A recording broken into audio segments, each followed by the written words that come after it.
Here with Coach Casey Alexander of Belmont. Coach, I wanted to ask you, you played here, great player here when Belmont was back in the NAIA. What's it like to be coaching your former alma mater? Yeah, well, first of all, a great player is quite a stretch. I was not a great player. I was a good player on some great teams, but it is kind of, it's pretty amazing how God works, in my opinion. Here I am almost 30 years later, or I guess 30 years later, as the head coach. I was an assistant coach for 16 years after I played, and then I left for 8 years. So to be back now as the head coach, this in our 4th season, it's been awesome.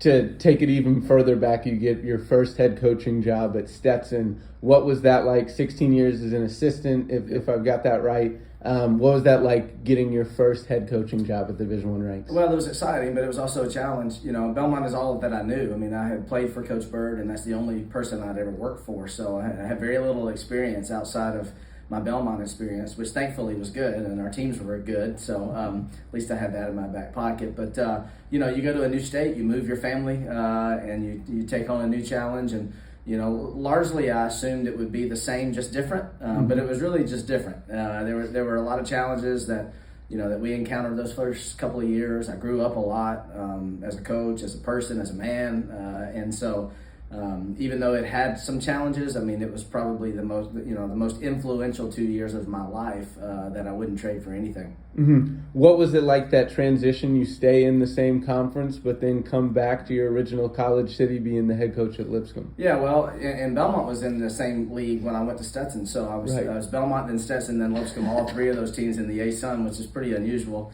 And when I left Belmont, I never thought that I would be returning to Nashville to coach. I mean, it just doesn't work that way very often. So I was very fortunate to be at a place in Lipscomb that I knew very well. I knew a lot of people there. I grew up with a lot of people that were at Lipscomb, very familiar for the obvious reasons. And so that part was really seamless. The job was still the job, and I had a new team with new players and a lot to cover. But it was really a great time for me, an exciting time, and a great 6 years. I loved my time at Lipscomb.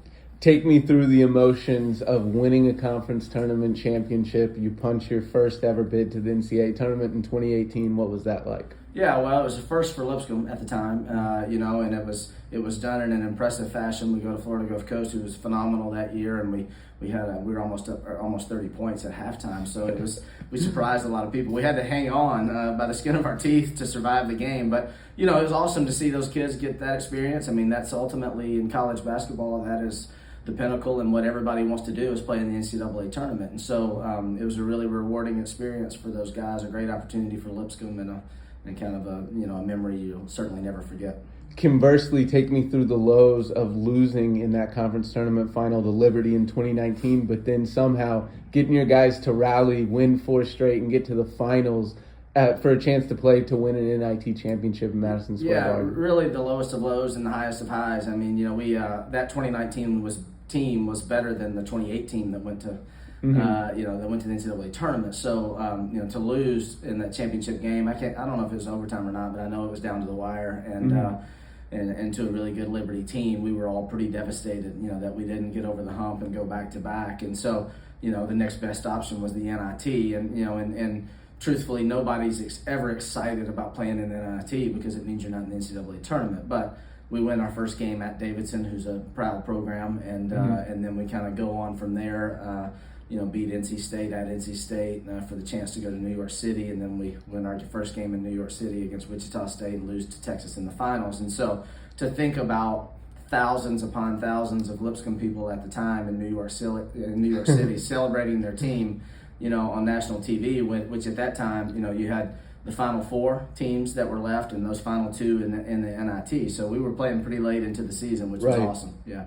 That's neat. What about in 2020, your first year coaching at Belmont, again, your alma mater, you win the conference tournament by 1 point, and then a week later have your season canceled due to COVID. Take me through those emotions. Yeah, another crazy year, and we didn't get off to the start that season that we wanted to. I think at one point maybe we were 6-4 in the conference, and then we won our next 10 to win the regular season outright, and then we have the virtual buzzer beater game in the championship against our rival Murray State to go to the NCAA tournament. And so a real storybook ending right there. And we can remember being at that tournament talking about COVID, not knowing what COVID was, and and really downplaying it like, well, I mean, that's kind of crazy, but you never know what's going to happen. And then, that was a Saturday. We took Sunday, Monday, and Tuesday off, came back on Wednesday, and that's the day the NBA shut down, and the next day was the day the NCAA tournament was canceled. And so it was devastating for our players, but we're really grateful that we had the experience of our conference tournament, the championship game that we won,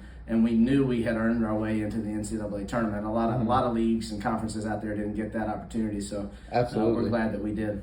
Absolutely, great way to look at it. Transitioning into the present year, what was it like, going from Ohio Valley Conference, which was pretty much a 2-horse race? You'd have the occasional third team of Moorhead and Austin Peay, to then transitioning to a big-time step up, a big-time mid-major in the Missouri Valley. What were your expectations in that transition? Well, there were a lot of unknowns. We lose 5 fifth-year seniors and, some all-conference guys and, all-time record holders. So the timing was bad. And then we lose 2 out of our 3 returning players to transfer, which was a very unusual scenario for us. So 7 out of our top 8 from last year are gone. And the decision to move to the Missouri Valley, although we talked about it and I knew that it was possible, it was really a situation where it's like, hey, bang, you're in the Missouri Valley. There's no preparation for it. Yeah. And so we took what we had and where we were, and and all of a sudden we're in the Missouri Valley, which is a much deeper conference, a much more competitive conference from top to bottom, and so there was a lot of questions, but here we are, several months later, and on one hand, we've at least survived it. Absolutely, we've thrived at times. We were in or tied for first place for the better part of the conference season. We haven't finished like we wanted to, but it's been an awesome experience. We've got a long way to go. We've got to continue to get better to be as successful in the Missouri Valley as we were in the OVC or in the ASUN, but Belmont gives us a great opportunity to do that. We've got everything we need here to win games and to win the right way. How critical a role has Ben Shepherd played, being the only guy returning to average more than 3 points a game last year, in helping develop the newcomers and establish what we do here at Belmont, your culture, your identity? Yeah, we have to give Ben a lot of credit for any success that this team has had. He had plenty of opportunities to go elsewhere. There were a lot of people calling, unfortunately, illegally, but he chose to stay because Belmont had given him a great experience, and he knew that this was a great place for him to finish out his career. So in hindsight, it's really awesome to see him kind of reap the benefits that he wanted. He wanted to be an all-conference player. He wanted to be talked about as a Conference Player of the Year candidate, and he certainly accomplished those things. And we've got some team goals still out there for us. But Ben's been awesome from beginning to end. I mean, he has been very consistent, the model of consistency, efficient, a leader, and really has just performed at a high level. He continues to get better. That's the best part about Ben is from day one on campus till tonight, senior night, he continues to get better, and the best is yet to come. Despite all that you lost from transitioning from last season into this year, you guys still just 2 games back of first place through 18 games in the Missouri Valley.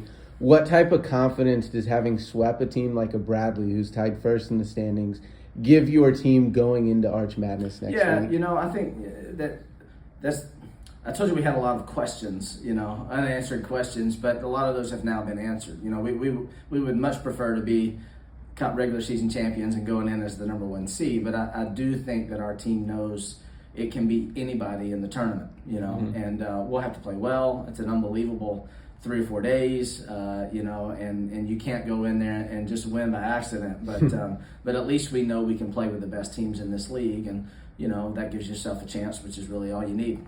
When you're doing X well, you've got a chance to punch your bid to go to the NCAA tournament. What is X? Yeah, scoring the ball, and usually from the 3-point line. I mean, that's kind of who we've always been, and I hate to minimize how important I think the rest of the game is, or how effective I think we are at the rest of the game. I think we're good enough defensively. I think we've got the right mentality for all things, but we are always at our best when we are playing really well offensively. It's fun to watch, it's fun to play, and shots are typically going in. I've got 2 more questions for you, Coach. 2 of your 4 leading scorers being freshmen. How impressed have you been, I guess, by their maturity level, and then how much does that excite you for your program building going forward in the future years? Yeah, Jacoby Gillespie and Cade Tyson since day one.